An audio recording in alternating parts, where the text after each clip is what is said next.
Hello everyone, welcome to ఆదిరేటి రుచులు.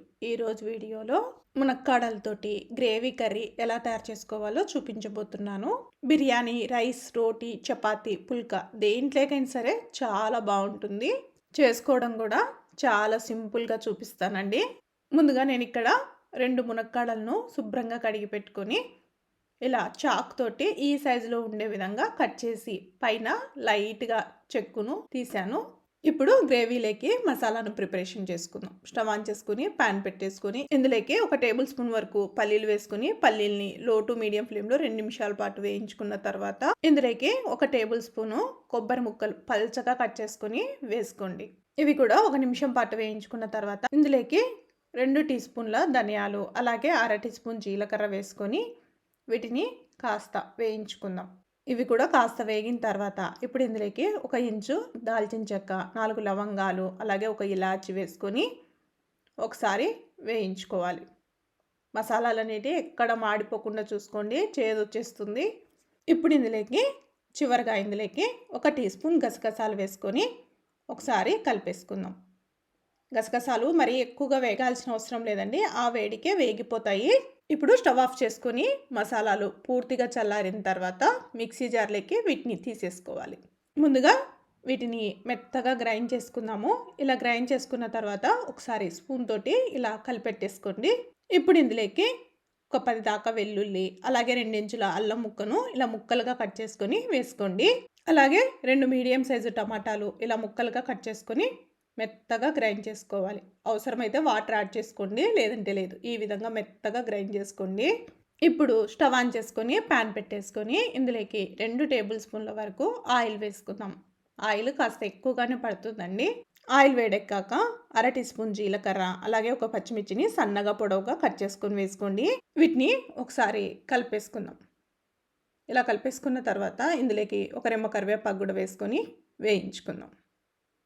ఇప్పుడు ఈ విధంగా వేగిన తర్వాత ఇప్పుడు ఇందులోకి నేను ఇక్కడ 1 పెద్ద సైజు ఉల్లిపాయని చాపర్లో ఇలా తురిమి పెట్టానండి. చాపర్లో అయితే ఇలా సన్నగా తరిగినట్లు వస్తుంది కాబట్టి ఇందులో వేసాను. కావాలంటే మీరు మిక్సీ జార్లో అయినా తిప్పుకోవచ్చు. ఇలా వేసుకున్న తర్వాత ఉల్లిపాయని మంచిగా వేయించుకోవాలి. ఉల్లిపాయ కాస్త కలర్ చేంజ్ అయిన తర్వాత మనం ముందుగా కట్ చేసి పెట్టుకున్న మునక్కాడలను వేసుకొని ఒకసారి కలిపేసుకుందాం. ఇలా కలిపేసుకొని మూత పెట్టి లో టు మీడియం ఫ్లేమ్లో 5 నిమిషాల పాటు మునక్కాడల్ని ఉడికించుకుందాం. ఇందులోని పచ్చివాసన పోయి మునక్కాడలు టేస్ట్ బాగుంటుంది. ఇప్పుడు మూత తీసి చూడండి, మునక్కాడలు ఈ విధంగా వేగితే సరిపోతుంది. ఇలా వేగిన తర్వాత ఒకసారి కలిపేసుకొని ఇప్పుడు మనం ముందుగా గ్రైండ్ చేసుకున్నటువంటి మసాలా పేస్ట్ని ఇందులోకి వేసుకుందాం. ఇలా వేసుకున్న తర్వాత మసాలా పేస్ట్ని ఒకసారి బాగా కలిపేసుకుందాం. ఇలా కలిపేసుకొని మూత పెట్టి ఇందులోని ఆయిల్ పైకి తేలేంత వరకు ఉడికించుకోవాలి. చూడండి, ఈ విధంగా ఆయిల్ పైకి తేలుతుంది కదా. ఇప్పుడు ఒకసారి కలిపేసుకుందాం. ఇలా కలిపేసుకున్న తర్వాత ఇప్పుడు ఇందులోకి 1/2 టీ స్పూన్ పసుపు అలాగే రుచికి తగువైనంత కారం, నేను ఇక్కడ 1.5 టీ స్పూన్ వరకు మాత్రమే వేస్తున్నాను. అలాగే రుచికి తగువైనంత సాల్ట్ వేసుకోవాలి. ఇలా వేసుకొని మరొక్కసారి కలిపేసుకుందాం. కారం అనేది తగ్గించుకొని వేసుకోండి. ఈ కర్రీలోకి కారం తక్కువగా ఉంటేనే టేస్ట్ బాగుంటుంది. ఇలా ఒకసారి ముక్కలకు బాగా పట్టే విధంగా కలుపుకోవాలి. ఇలా కలిపేసుకొని గ్రేవీ కన్సిస్టెన్సీకి తగ్గట్టుగా వాటర్ వేసుకుందాం.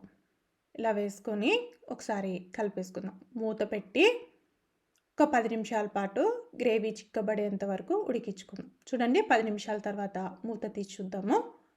చూడండి, ఈ విధంగా ఆయిల్ పైకి తేలుతుంది కదా. ఈ స్టేజ్లో ఒకసారి కలిపేసుకుందాం. ఇలా కలిపేసుకొని ఒకసారి మునక్కాడ ఉడికిందో లేదో చెక్ చేసుకుందాం. మునక్కాడ ఉడకపోతే టేస్ట్ బాగోదండి. ఇప్పుడు మునక్కాడలు అయితే ఉడికిపోయాయి కాబట్టి చివరిగా ఇందులోకి సన్నగా కట్ చేసి పెట్టుకున్నటువంటి కొత్తిమీరను వేసుకుందాం. ఇలా వేసుకొని ఒకసారి కలిపేసుకుందాం. ఇలా కలిపేసుకొని ఇప్పుడు స్టవ్ ఆఫ్ చేసుకుందాం.